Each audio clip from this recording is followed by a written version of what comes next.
Well, let's I think we're rolling. So, which is cool. Good. So, Do we want to talk about all this, or what do we want? we do. What do we want to So today? let me get started. Yeah. So, welcome all of you out there. By the way, hope there's many of you out there. It's exciting as we start launching this podcast. But welcome to the Rusty Anchor Journey podcast, hosted by me, Kane Johnson, and occasionally hosted by stellar man sitting across from me, Danny Nichols, as well. He jumps on board, and we're trying something new today, which is what we've kind of had a concept of, which is kind of doing these little riffs periodically, just to give you guys some more content.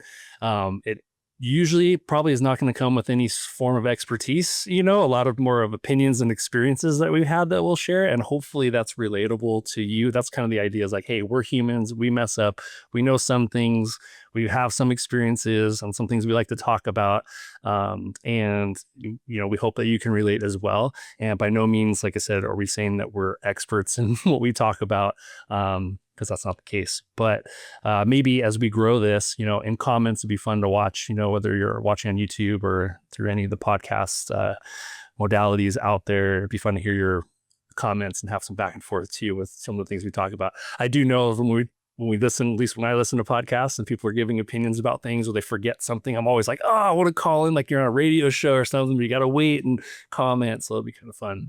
So today we decided to talk about something that's near and dear to our hearts, and many of your hearts out there, I'm sure, because in America, we were highly, highly affected by this incident, and that is 9/11. So this year marks the 24th anniversary of 9/11, and through organization Open Water, we have an event, a challenge. We call it a 9/11 Honor Challenge that we put together at Huntington Beach High School. So Danny is the one that is the brainchild behind 9/11 Honor Challenge. And so we're just going to talk a little bit about what this challenge is, what it means to the organization, what it means to us, what it means to maybe those that have participated in the past, how it came about, some of the iterations of it. It's in its sixth year now.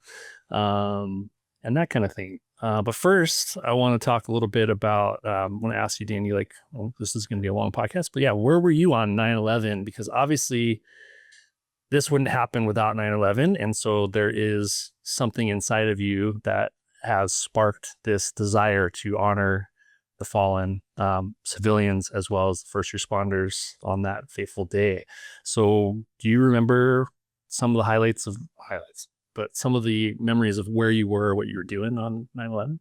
Yeah. I was just waking up. My wife, Erin, who was my girlfriend at the time. So this was 2000 when I was 21 years old, and I was living with my grandma at the time. And Erin called me and she said, "Turn on the TV." And I was half eyes open, I turned on the TV and I'm like, whoa, why are they showing the Newland stacks? I thought they were showing the Newland stacks, they're smoking or whatever. And I'm like, the power plant in Huntington Beach. Yeah. I'm like, why are they showing that? She's like, no, that's the World Trade Center. A plane just went into it. And I was like, what? Yeah. And it was, the coverage was showing everything that they could. And so they were showing everything. Yeah. And it was crazy. And, I was working at Duke's part-time, Duke's restaurant downtown Huntington. I was working there part-time. And I remember the first couple days afterwards when George Bush Jr. was on, and it was we're going to do all these things. And it was just this rally for the country to go and rawr. Mm-hmm. We went to war. Yeah. And, I didn't, honestly, at the time, I didn't think anything of the war. Mm. I didn't have the experience that I have now with the people that I've actually served to know, the real internal impact of these humans. It's such a disconnected thing because it's so far away. Mm-hmm. But, obviously 9/11 changed the course of history forever. It changed a lot of things. Yeah. It changed how we go to the airport. It just changed everything. And, I guess it wasn't until maybe 2017 or 2018 when, I was teaching surfing to some combat veterans, and I got to know them really well, and a lot of them joined the military because of 9/11, and a lot of their careers were heavily involved in all the post 9/11 stuff happening in theater overseas. And Right. and so, there was I guess a different level of empathy that started to kick in at that time of like, what that event really happened, besides the 3,000 plus people that tragically lost their lives at Ground Zero. It was just all these other little ripple effects. It brought it close to home, right? Yeah. Now Yeah. you're seeing the people that were Yeah. overseas, out of sight, out of mind, and Yeah. for lack of a better term, yeah. Look, our co-founder Kyle's got, a lot of experience with combat because of that. And, Jake Green, who's one of our board members, and he joined the military right after that, because he wanted to go and serve his country and serve a higher calling. Yeah.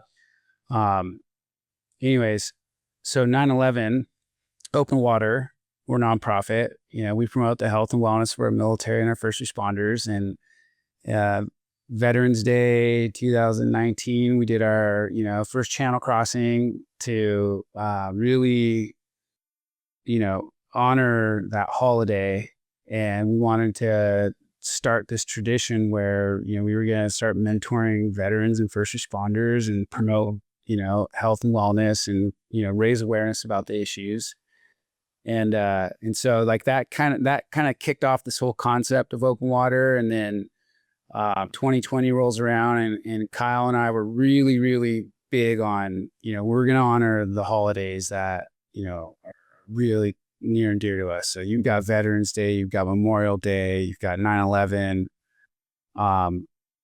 Hope I'm not forgetting one right now, but so 9/11 comes around, and it was like, let's do an honor challenge.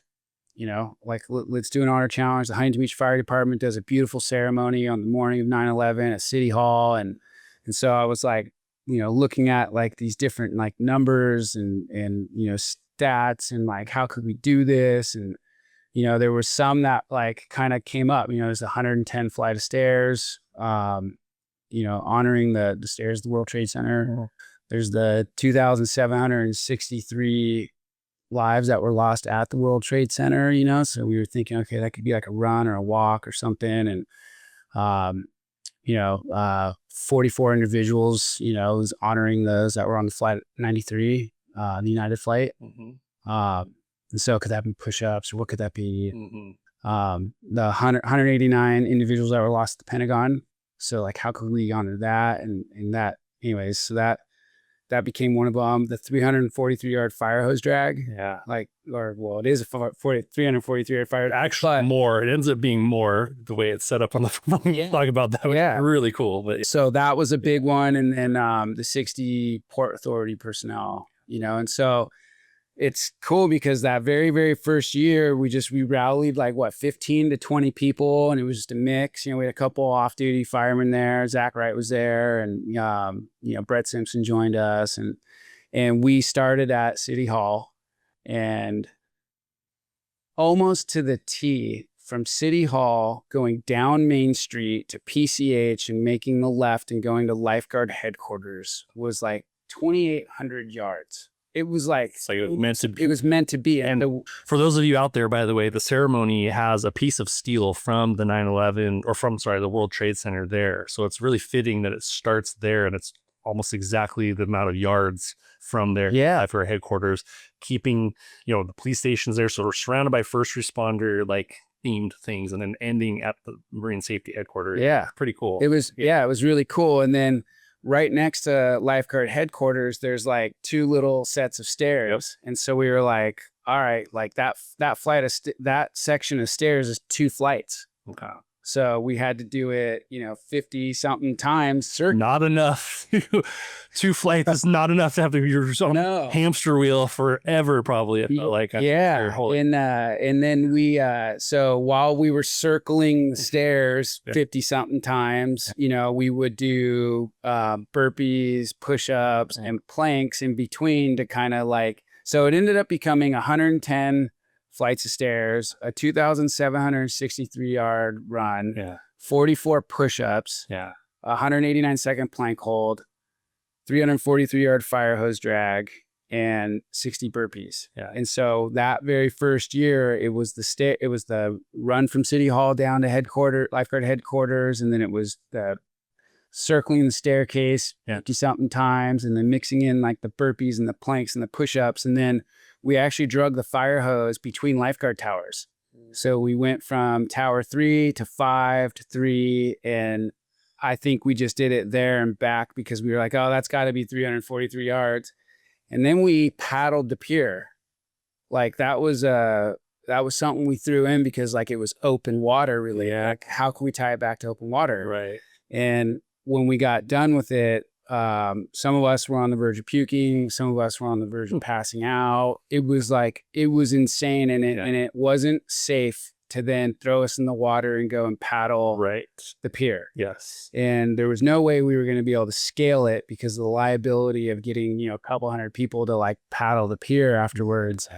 And so we started looking at like, man, where could we do this? Where could we do it? Because it obviously was a big deal, and it was bringing community together, and it's very important to honor 9/11.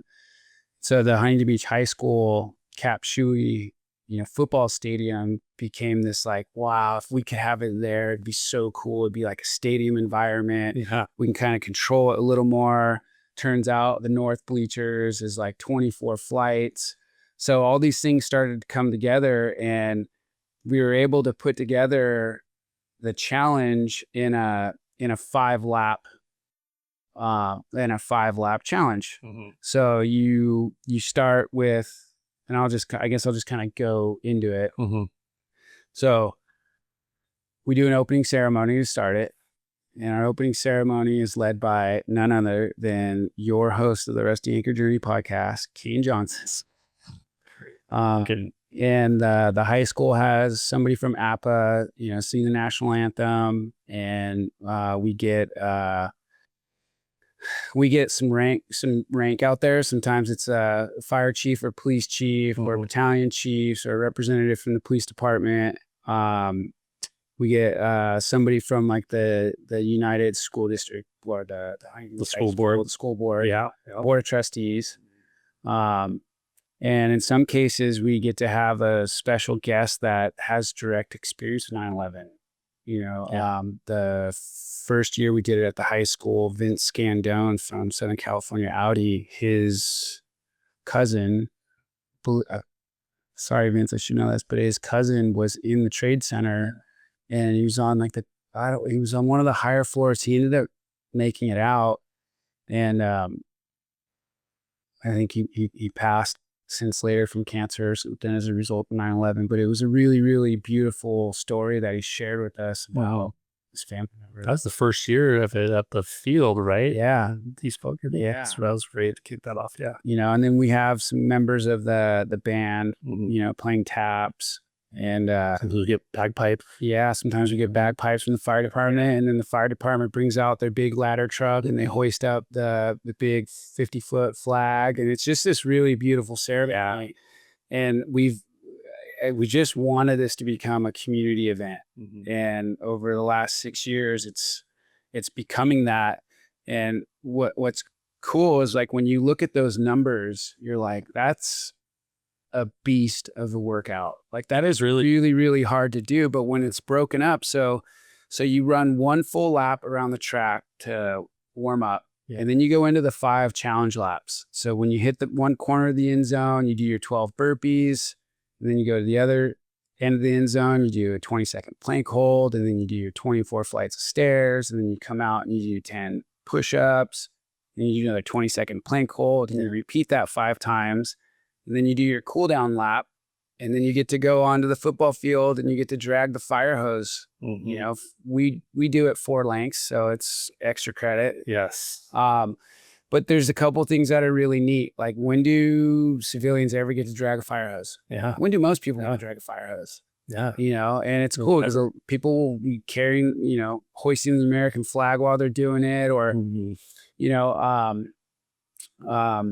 Mark Thornberry, Captain Thornberry, like he'll be out there and he'll have a 7-year-old son in the front with the hose, and he'll be behind him. And so it's really becoming this community event. And you have, I think Thornberry's son was the youngest one. He was like 7 years old doing the challenge. Let's see them out there. Yeah. Yeah. And then you'll have I think the people. whole family did it. Actually, was that last year, the year before? I remember. Yeah, everybody. Yeah.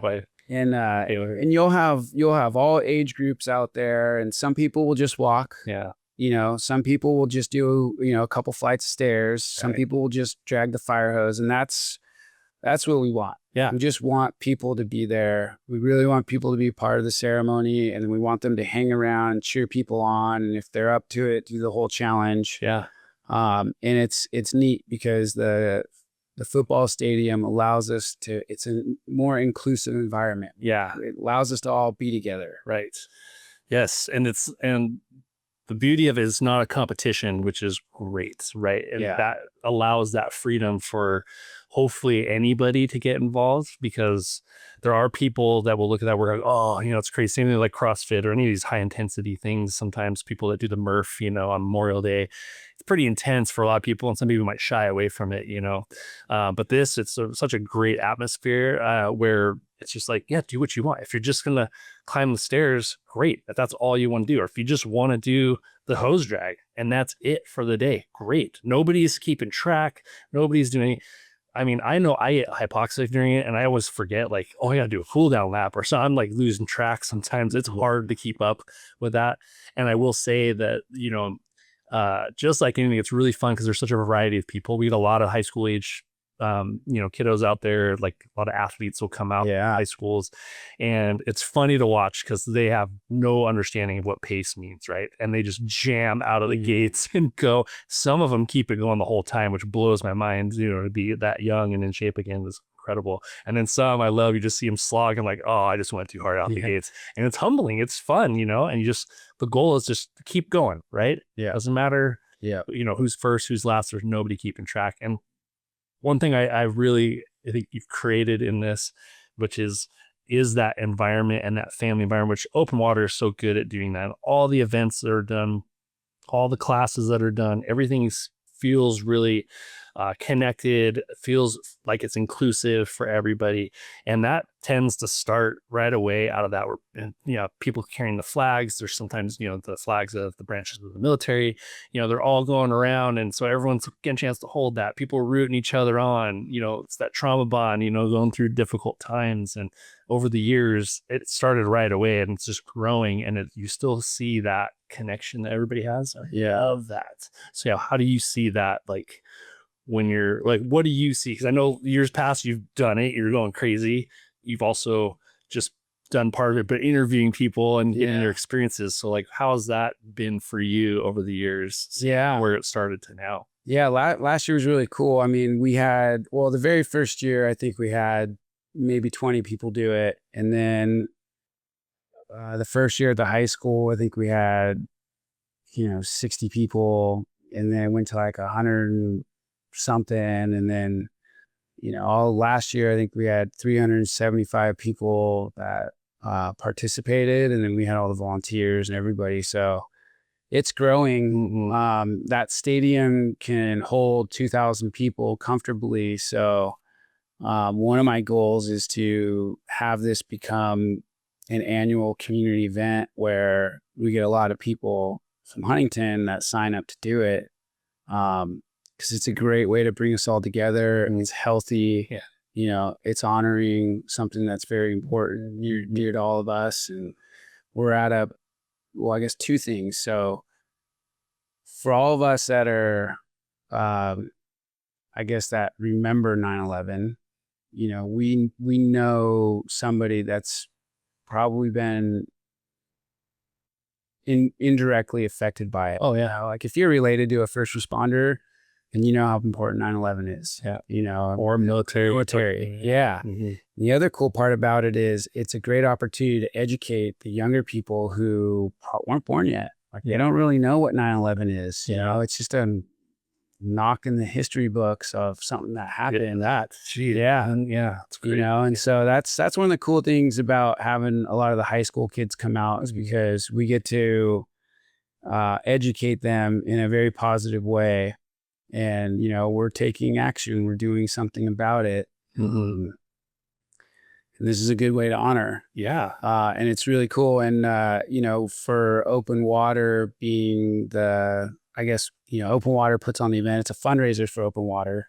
So it's an opportunity for us to carry our message and educate the general public on, what Open Water is doing to promote mental wellness opportunities to our first responders and our military and the families. So it's just become a really good event for all of that. And it's this year I'm really excited. Last year going back to the original, last year when we were figuring out how are we going to document, our 5th annual 9/11 Honor Challenge, and Xander, who was doing all the behind the scenes filming, we had an idea that we were going to get a couple testimonies. Yeah. We didn't know who. It was just, here, give me the mic. You got the camera. We'll just ask a couple people. And then it turned into doing the challenge and interviewing people doing the challenge. So there was like 20 people or so that I got to just like run alongside or do push-ups with. Yeah.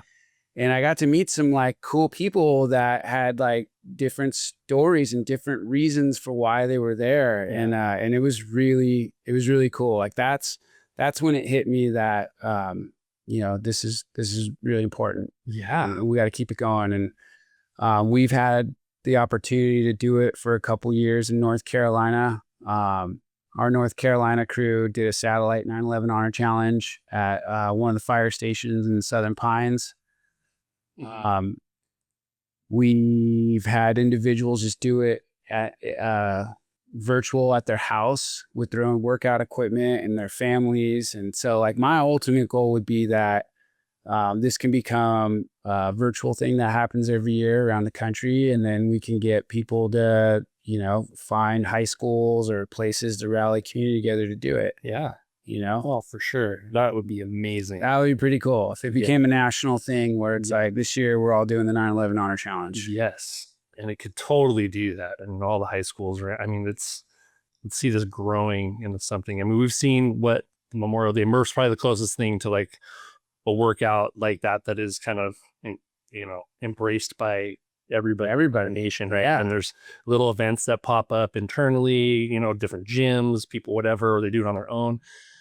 So there's that. And there's the other thing I always do is like, I want to do is just either the day of, or it doesn't have to be the day that we do it or whatever, or people that we're doing it that day, do it at your own gym or your lawn duty. A lot of the first. Well, yeah, that's what I was going to say. A lot of the stations in Huntington do it virtually. Yes. And just like adjust accordingly, right? Yeah. Whatever you have, like, if you want to do, if you have a stair climber at the, in your gym at the station, do that, or go up and down stairs if you're at a multi-story station. Yeah. So figure out box steps. Okay. So let's take your station. Yeah. Right? Yeah. One station. Okay. Okay. So like you have access to fire hoses. Yeah. I mean, you'd probably have to like unwind one and like do some things, but like we have a bunch even at the training center. Dead in the water, sitting there doing nothing, collecting dust. So we all can collect it. Yeah.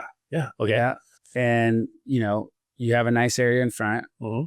Kind of putting the little like challenge on for your crew working that day. Mm-hmm. But you guys have like a really nice workout area in there. You guys have got some room. There's a way to modify it. Oh, totally. So I guess this is our challenge to all the other first responders that are on duty out there to like do something, right? And like, I think the biggest challenge for some would be the 110 flights of stairs, right? For some, if you don't have a stair stepper or a stair climber, not all the gyms do. I know we don't have one at our station. But maybe it's, the bike or rowing or climbing, putting the treadmill on at an incline or something like that for a certain amount of minutes, and you just calculate, figure out. It doesn't have to be exact. The whole purpose is that you're doing it for total squat. Yeah, you can modify it somehow, some way that just destroys you, right? Yeah, exactly. In that, same vein of trying to, understand what we're doing this for, and it should be hard, and hard for everybody's different. So it should be a challenge, and that's the goal, right? That's the word of this 9/11 Honor Challenge, whatever that looks like. Modify it accordingly, but just do something, and get out there. It'd be cool to see it. It'd be cool to see it go viral on social media. Oh, we're all willing to pour a bucket of cold water on our heads. Like, right. Let's figure out a way to do, 110 flights of stairs. Yeah. Yeah. or something like that. Yeah. So I know there are stair climbs out there, but they're solely just that for that day, which is fantastic. Yeah. I love that the 9/11 Honor Challenge with open water encompasses everything, all the lives that were lost that day. And I know that that's just from that day. And I want to definitely pay respect and to everybody that's listening to understand that there are many lives that have continued That to be are lost continuing. due to Yeah. 9/11 related cancers and Who's that? suicides and all kinds of. Is it John Stewart? Or John Stewart. Yeah, like he's a big advocate. He's doing a lot for New York. And I need to look up the act. It's like Bedrosian. It's not Bedrosian, but gosh, I was doing a disservice. We can look that up real quick. But the act that he's championed, which is getting medical coverage for first responders from 9/11, those not only that serve within the agencies in New York, but also those that went and helped from all over to work on the piles afterwards. And yeah, being a staunch advocate for them and going to Congress and being such a advocate for these first responders that are just dealing with It's a compensation fund. Yeah. Right. Yes. But what's the name? I'm so sorry. I forget where I find it, but it's been impressive. And so, yes. And there, it's undeniable the after effects it's had on our first responders. So this 9/11 Honor Challenge is not only for those that perished on that day, but those that continue to struggle and try to survive, and unfortunately some that pass away since then, 24 years later coming up. And I think this year, so we can I would love to talk to you about how can people, first of all, what's the date this year? Because I know it changes. It's not necessarily on 9/11. And also, what can people do? Is there a hashtag 9/11 Honor Challenge that they're doing on their own or whatever? Yeah. Great question. So we host the 9/11 Honor Challenge the Sunday before 9/11 every year. That 9/11 is not Saturday or Sunday. Okay. So this year it's on Sunday 9/7, September 7th. And it's at the Huntington High School. You can go on to our Instagram, Be Open Water, and find the link to sign up. You can go to our website, and it's on our website, beopenwater.org. And you can sign up. It's registration check-in is at 8 a.m. The opening ceremony, hosted by you, is at 9 a.m. Yep. And then the challenge starts at 10. And we have a vendor village this year, and the Huntington Beach Fire Association is bringing out the big trailer barbecue that they have. And so they're going to cook food for everybody. And that was a really big thing for me as this is starting to grow, is I wanted it to be really inclusive, and I wanted it to be all about community. And I wanted our community members that maybe don't get to connect much with our first responders to be able to do that, and the Huntington Beach Fire Department they've really adopted this honor challenge. It's pretty cool because there's a couple crews that are on duty that come and participate in it as long as they don't get a call. Yeah. So the fire chief is really gracious and letting some of the closer stations come out and be there. And so it's just really neat. I mean, I think for a kid or for, maybe myself, like to be running stairs with, one of the guys that's on duty, like it's really cool. I mean, they got their gear on and they're charging it, and they got the walkie-talkie because they're waiting for the call. Yeah. Which has happened. We had one of our opening ceremonies and a call came, and it was very apropos because they got up and went to work. Yeah. And you were just like, whoa, it's that real. Yeah. That could happen any moment. And that's great for our community to be able to, like, I guess, just experience that and humanize. Yeah. Oh, totally. Humanize it. Yeah. I can tell you from my experience, like it's hard to really put into words what that day is really like, unless you come and experience it. You really have to come out there and experience it at least once, and see it. Then if you want to go do it on your own, different times, fine. But like to be in that atmosphere, in that environment with all the varying people, like you did, I guess it was a couple years ago or last year, I can't remember, when you were just interviewing people as you're going around. I thought that was a fantastic idea because you're really getting to hear from these people that are still willing to talk to you when their heart rate's like 170 beats a minute and they're breathing like 20 times a minute, but they're still willing to take that time and tell their story to you is incredible. It's a testament to what this is. But yeah, there's this feeling of sharing this experience with everybody that is just undeniable. And again, I urge and encourage anybody out there listening, you see a flyer, there's flyers everywhere in the city. Don't just look at it and go, it's whatever, I'm gonna pass it up. Take the opportunity to do something. It's so good to do something hard, do something maybe you don't want to do. And even if the beauty of it is you get there and you're like, this is overwhelming, I don't want to do it, then just do part of it, or just hang out at the hose drags where everybody hangs out. Yeah. It's so cool. Yeah. Become a cool thing in rally the zone. point. Yeah. Everyone's pushing each other after. Just hang out, be immersed in that, talk to people, share a hose drag with somebody, or that happens a lot. Yeah. People will just be running right next to somebody that's doing it, that's just smoked. Yeah. It's awesome. Encouraging people. So I just got chicken skin for some reason. Yeah. I just said that 'cause just maybe hearkening back to my experiences with that and sharing off with people, like we're just running with the flag next to somebody that's just like, I'm done. We're like, no, we're going to get you this brother. We're going to get you this sister, we'll nail it. It seems like every year at some point during the fire hose drag, you, Kyle, and I tend to link up. Yeah. It's not planned. Yeah. It just happens. Yeah. Where it's like, we'll find ourselves there and we're like, all right, we're doing it together. Yep. Let's go. Yeah. You drag it that way. I'll drag it this way. You drag it that way. And yeah, it's really cool. Yeah. And I mean, it's I don't want to say ironic, but it's just like, it's just so, I guess it's just so meant to be. Serendipitous? Maybe. Yeah. Maybe something like that. Just kind of, just because of how like much the three of us have done, that it just comes together like that. Yeah. It's pretty cool. Yeah.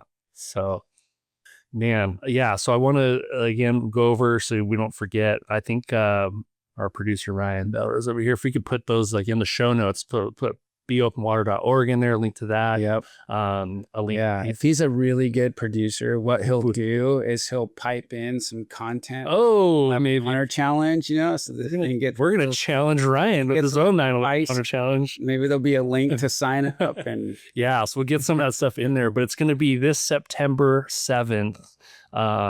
At Capshoe Field in Huntington Beach, off of Main Street, right across from City Hall and the police department, which is really cool. Ceremony, opens at 8 a.m. and then opening ceremony started at 9 a.m. You can't miss the giant American flag with Truck 45 down there. That's a big sight to see. So that's your big landmark to know if you're lost to go there. Yeah. There is a cost to register, so that's good. And that cost, the reason there is a cost for that is to go back to open water to be able to put on these events and do that. So that's the hope is to continue to donate and get this thing going. And then also in those show notes, there will be the ability to donate directly to Open Water as well if you can't make it or would like to give more because you believe in what we're doing at Open Water. But it's going to be a great day. It's going to be a beautiful day. Yeah. September is can be a challenging day. We've had some really hot and humid years. I deal with this one. It's been so hot and humid that sometimes it rains in the morning. Yes. It's pretty funny. It does get on the hottest day, but we're having a really big heat wave right now. Yeah. So maybe this is the heat wave that usually happens later. Yeah. So maybe it'll cool off a little bit. Regardless, we're all going to be out there supporting each other and honoring those that passed away and perished on that fateful day, September 11th, 2001. It is near and dear to my heart too, and I'm glad it's near and dear to your heart. Yeah, I have a question. I know we're kind of like getting on the tail end of this. Yeah. Like, where were you in your career? Like, where were you? Because you've been in the fire service for 20. Yeah. So I've been a full-time firefighter for 20 years. 20. So 2005. Okay. I celebrated my 20-year anniversary. So you were still like surfing and boogieing. Kind of, yeah. I mean, I was in the first responder world as an EMT already prior to that. So in like 2002. So shortly after 9/11. So yeah, that morning for me, I was 22 years old.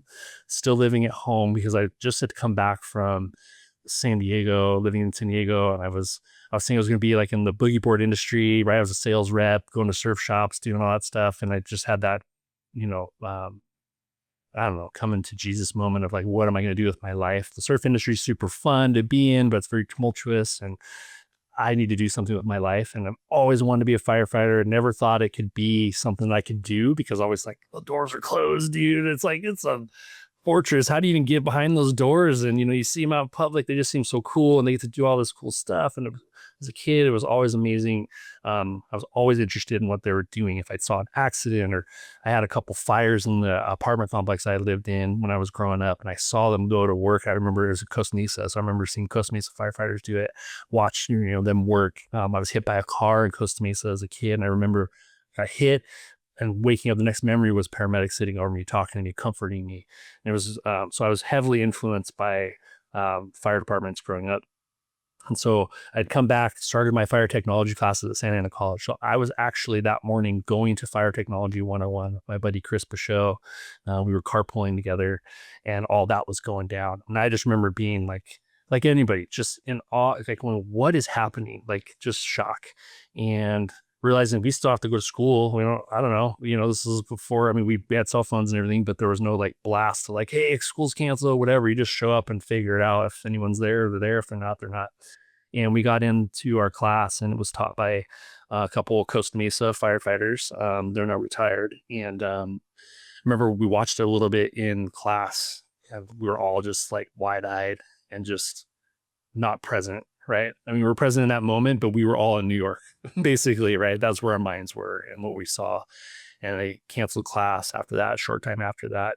And then we went back home, and I remember that evening, darkest sky, warm night, and I remember hearing fighter jets. I grew up around fighter jets, and El Toro Marine Base. My grandpa was a fighter pilot, so I'd go out on the base all the time as a kid, and my high school was in the flight path of the Marine Base, so you hear that sound, that sound, and they didn't have lights on, and they're just patrolling the sky, so you could hear them but not see them. And I remember there's no planes in the sky. It was crazy. Like, everyone probably remembers that.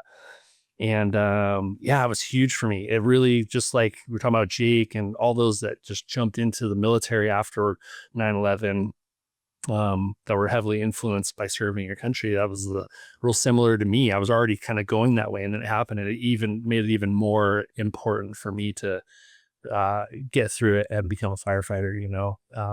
I was very proud to serve and be a part of that, and I was hoping that it would happen. And back then it was very, very competitive. It's still competitive now, but not to the same level as it was. So it wasn't a guarantee that you put in hard work and you were going to get the job. You still never knew. Anything could happen. Yeah. And I was fortunate enough to get hired, and ever since. And I'd never been in New York. About, I don't know, 10 years into my career, went back there when the memorial was finished, but the museum hadn't been finished, but the memorial was. Have you been there since the museum? Well, and it is. I got chicken skin right now. That is so well done. Yes, it's exactly what I say. It's like so powerful. Hard to not get emotional because they have the calls going. Yep. They've got the scene. They've got all these things where you're just going right here. Yeah, I cry every time. I'm a big softie. I'm right there with you, especially when you get towards the end. It's like, it's just so emotionally heavy. Going down that escalator, down below, level down to where the basement, I don't know what you call it, but the subterranean levels, and that's where most of that museum is. And you're just like, oh my God, you get the Rex, ladder truck right there. Jeez, it's unbelievable. So I'm emotional thinking about it, talking about it. 9/11 just been like, if you haven't been, I highly recommend going. Even if you go to New York just to see that, it's worth paying respects and going to Ground Zero. Well, I'm an absolute glutton on 9/11, unfortunately, for content from 9/11. I don't know why. There's something about it to this day. Almost every year, I'm like watching documentaries or live footage of stuff that happened that day. I've seen it a bunch of times, and for some reason, I don't know if that's my way of paying to everybody, but it's like I can't not relive that, and I get sad. I get happy sad, like where, what everybody, how they rallied after that, those that were listening to this that were alive back then, the way America came together was unbelievable. You mentioned George W., as our president, Bush, and it's like you think like the right people at the time, everyone's got opinions about presidents, right? Yeah. But the way he spoke, had that subtle Southern draw, that feels so stereotypical American, if people from other countries, that's what they would picture president from America being, this, a lot of people think of the South and, him being from Texas, and he's had this way of being, professional about it. He but brought like, the Texas out. yes, and kind of like the stern talking to, but we're going to make something happen. We're not going to stand idly by while this stuff happens. And I think that helped rally everyone who's down there at, ground zero. And yeah, so that's just that time in history is so powerful, so incredible. There's American flags on every car, every house, is ridiculous, like in a good way. We were united. Yes. We were united. And so, yeah, it was an impressive time, as sad as it was. Yeah. It was definitely a crazy time to be alive. Well, and I know, every year during the opening ceremony, you pick a story to tell. Yeah, I have one already. Yeah, you go and do your homework and you spend time going through all of it, and then you find an individual or an event, and then during the opening ceremony you share that. Yeah. And it's really cool because it just brings everybody into that moment. Mm-hmm. Yeah, I like to share it right before we get started. Yeah. And I usually cry. Yeah. Hard to get through, and it's hard because No, it is. I get it. I get it. Especially back when you got a couple hundred people watching you, and it's all kind of coming together in that moment. Yeah. Yeah. And I think that's part of it, right? Is there's so much elation when we get started, like the vibe, and I don't mean to bring vibe down. That's not the purpose, but the vibe before is so like Everybody's fired up. all right, let's do this, whatever, and the opening ceremony slows it down a little bit, right? Because we have people speaking, and we talk about our sponsors and that kind of thing. And then we talk a little bit about open water, what we do, and it starts, and then I just get real because I know there's people in the crowd, there's young high schoolers that weren't alive back then. Yeah. And I'm not sure what they know and what they experience on their own during that time, if they, care or whatever, who knows? And even adults, there's some adults that forget about it too. It just is what it is. As time goes, we get so busy. And so I like bringing that in there and go, this is why. And whatever the why is, when you're going through something hard, keep whatever the story I tell, or maybe it's a story that they already are holding on to. That's something else other than what I say or talk about. And that's the important part, right? Because that's going to keep you going. Right? Yeah. And it's hard and the stairs suck. And whatever. You're like, okay, remember that story or those people and what they went through. Maybe that's enough to let you continue to put that foot in front of the other. Yeah. It doesn't have to be fast. It just has to be, consistent. Just go, and you'll be finished. You'll get this done. Yeah. And so that's kind of the purpose behind it. Yeah. It's a big event. I mean, it even brings people like our producer, Ryan Belrose over here out.